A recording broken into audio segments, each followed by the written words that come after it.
Hello, a prominent Russian military blogger and Kremlin supporter has been killed in a bombing in St Petersburg.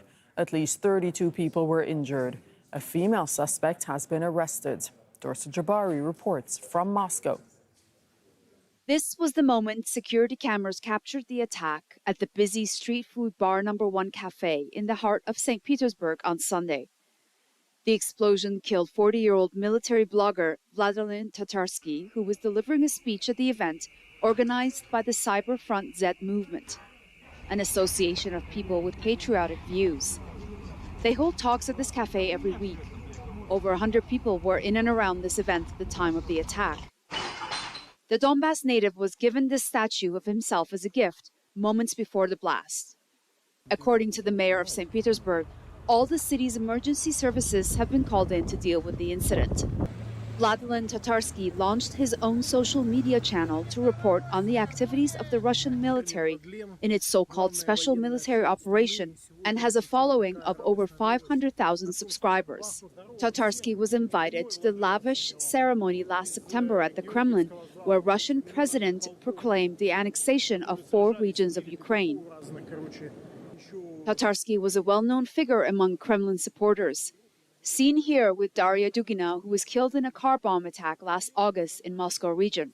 Her father, Alexander Dugin, a far-right political philosopher and Kremlin supporter, was believed to be the intended target.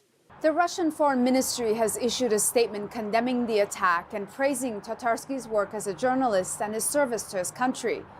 These types of attacks are rare in Russia, but the planning and plotting behind them just prove that the battles are not confined to the Donbass region. Darya Trepova, Al Jazeera, Moscow. We can now bring in Darya. She's joining us from Moscow once again. So what's the latest in this case, Darya? Well, according to officials here, a 26-year-old woman by the name of Darya Trepova has been detained in St. Petersburg for what investigators believe to be her involvement in this attack. She was detained a short while ago in an apartment about 40 minutes away from this cafe where the blast occurred. This is a woman that was a person of interest. The police were hunting for her since late last night, we believe. And investigators have said that they are questioning her now. They also questioned members of her family on Sunday evening. According to local media in St. Petersburg, this woman had purchased a plane ticket to fly out of Russia on Sunday to Uzbekistan. Now, she is somebody that is well known to officials in this country. She had been detained in the past for her involvement in anti-war rallies that were ongoing after Russia launched its so-called special military operation in Ukraine last February. We are waiting to find out what the charges will be brought against her, but we know that the Special Investigation Committee, that is the state's main investigative body in Russia, has launched a murder case in this incident. So we'll know in the coming hours the details of whether or not she'll be arrested with, she'll be charged rather with first-degree murder in this case.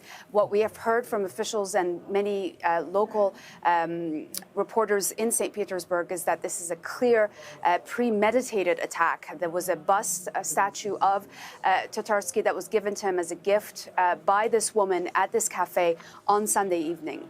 Right. So any indications as to who's responsible for this? Well, many are speculating initially that there was involvement by the Kiev government without providing any concrete evidence. The Russian Foreign Ministry spokeswoman issued a statement on Sunday evening saying that the Kiev regime is threatened by journalists like Tatarsky and their work when it comes to this special military operation, as they call it.